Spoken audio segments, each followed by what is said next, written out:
Ok. Bonjour Jean-Marc, merci de nous recevoir chez toi ou presque, puisqu'on est en vidéoconférence. Bonjour Guillaume. Circonstance exceptionnelle, évidemment. On avait envie de discuter avec toi pour tout simplement en savoir un petit peu plus sur tes produits et sur ta marque qu'on a trouvé assez sympa, assez Ouais, moderne et pas révolutionnaire, mais en tout cas qui change un petit peu. Et donc, on avait envie d'en savoir plus et de partager tout ça avec les internautes, évidemment, sur le site lhomme-tendance.fr. Donc, ce que je te propose, c'est peut-être de te présenter en quelques mots, savoir qui tu es, d'où tu viens et comment a débuté l'aventure de ta marque. très bien. Bah, écoute, donc je m'appelle Jean-Marc Kaminski. J'ai travaillé pendant pas mal de temps à la direction d'un label de musique, ce qui n'a aucun rapport avec la mode, mais j'ai toujours été passionné par le, par le milieu de la mode et surtout par le milieu de la moto. Et je t'avoue que Bismart a été créé tout d'abord par rapport à un constat qu'on a eu d'un manque de sacs pour les casques qui manquait vraiment sur le marché, de sacs sympas, autres que noirs et en polyester. Le début de l'aventure, c'était il y a 2 ans et demi à peu près, où on a cherché désespérément, ma femme et moi, à mettre notre casque dans un sac plutôt sympa. On n'en a pas trouvé, donc on a décidé de le créer. Voilà. Donc à la base, les sacs Bismart, c'était des sacs pour les casques. Et on a travaillé avec notre fille qui est styliste, qui dessine tous les modèles et qui nous a sorti des sacs, je dirais, vraiment original par rapport à tout ce qu'on trouvait dans l'univers de la moto.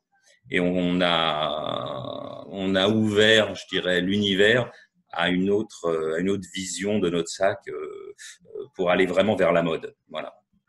Donc c'est un projet qu'on travaille depuis donc 2 ans et demi à peu près, et qu'on vient de lancer maintenant. Voilà. Ouais, on a trouvé le projet et le concept intéressant parce qu'effectivement, comme tu le dis, comme tu le dis, tout ce qui est accessoires de moto pour motard, c'est vrai que c'est rarement Très très sexy. glamour ou très sympa, en tout cas très joli. Ouais. C'est pratique, mais c'est Ouais. rarement très joli. Et c'est vrai que souvent, ça nous manque. Moi-même qui fais un peu de moto, c'est quelque chose qui me manque et j'aime bien les beaux objets, notamment les beaux sacs, les belles besaces, même les beaux blousons, etc. C'est quelque chose qui manque et qui manquait effectivement sur le marché. Donc, du coup, tu disais que l'aventure a commencé quand exactement? Ouais, on a, on a créé, enfin, on a commencé à réfléchir à la création d'un sac il y a 2 ans, 2 ans et demi à peu près, et puis le temps de dessiner les modèles, de faire les prototypes, de finaliser le produit. Ça nous a pris 2 ans et on vient d'avoir notre production juste avant le confinement. Voilà. Ok, donc c'est ça, la distribution, en tout cas la vente, démarre tout juste. Écoute, on a travaillé 15 jours avant le confinement sur les magasins dans la région parisienne. On avait été sélectionné par pas mal de magasins et puis ben, on a tout mis à la cave en attendant que les commerces se rouvrent. Voilà. Bon, bah, on espère que ça va effectivement rouvrir assez vite. Ouais, il n'y a pas de raison. Dans quel type de boutique on va pouvoir trouver les sacs Bismart?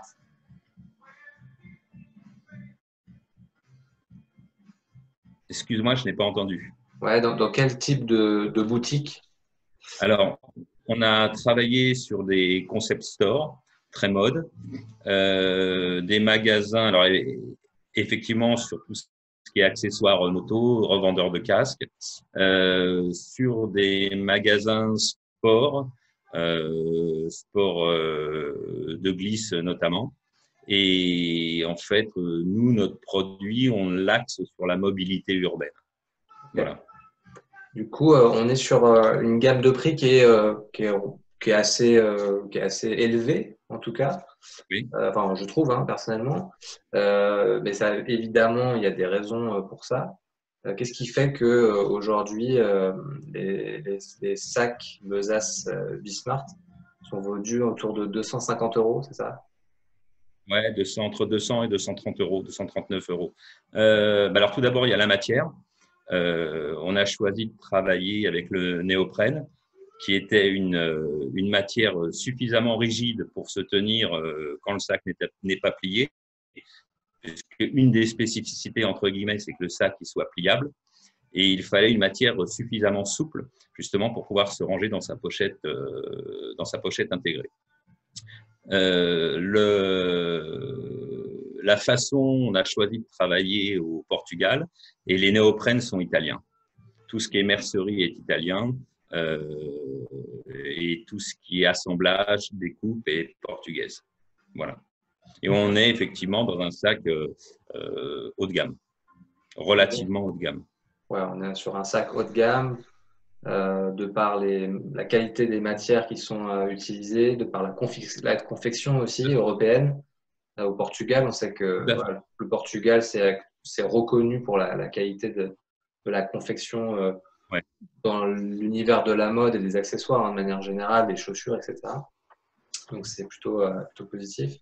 Et une des raisons pour laquelle on a choisi de ne pas travailler avec l'Asie ou l'Inde pour je dirais, une praticité de suivi de production et de qualité. C'est beaucoup plus simple. Les allers-retours sont beaucoup plus simples en Italie et au Portugal qu'en Chine ou en Inde. Voilà. Ouais, c'est sûr.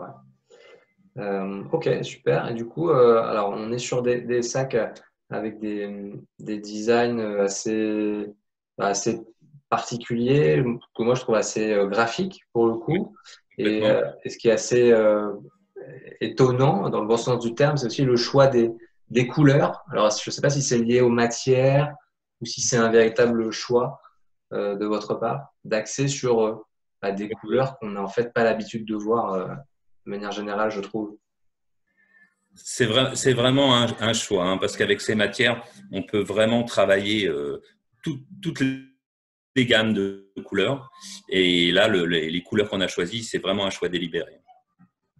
Ok, bon, bah, c'est chouette. Donc, du coup, là, les sacs vont être mis en vente très bientôt. Est-ce que, mis à part les sacs, vous avez d'autres idées de produits ou d'accessoires à développer dans l'univers de la Oui, moto, mais ou pas forcément, hein, ouais, de la mode en on a général? pensé dans la mode. Déjà, on est en train de réfléchir sur un sac à dos, dans le même esprit que notre sac Besace et Sceaux. Et puis après, on va voir comment l'histoire se poursuit. Mais on a plein d'idées pour la suite, oui, tout à fait. Ok, bon, c'est top. Du coup, par rapport à ce que vous avez réussi à concevoir et à créer, quelles ont été vos différentes inspirations? Excuse-moi, j'entends pas. Ouais, je disais, Excuse-moi. non, c'est la connexion qui est un peu limite, visiblement. Je disais, au côté inspiration, qu'est-ce qui vous a inspiré ou qu'est-ce qui a inspiré le designer pour justement créer ces sacs? Quelles ont été les différentes inspirations? Alors, les principales inspirations, c'est… Alors déjà, notre styliste habite à Londres et se nourrit beaucoup des couleurs, de l'urbanisme, de la mode en général et beaucoup de magazines déco. Elle adore la décoration intérieure également. Ok, Et c'est vraiment une inspiration, je dirais, très hétéroclite et très diverse. ok. Du coup, est-ce que j'imagine que vous avez testé vos produits peut-être dans différents salons peut-être ou dans votre Pas du tout. entourage? Pas du tout. Pas du Pas du tout. tout. Non, je t'avoue qu'avec les prototypes, on a fait le tour enfin, on a fait le tour, on a vu pas mal de magasins sur Paris. Et pour nous, ça a été un bon test de voir que les gens étaient quand même super réceptifs, aussi bien au design du sac, à leur praticité, et puis à la qualité de fabrication. Ok. Vous, dans l'idéal, euh, quel est votre cible? Comment tu définirais le client idéal du sac ou de la besace Bismart?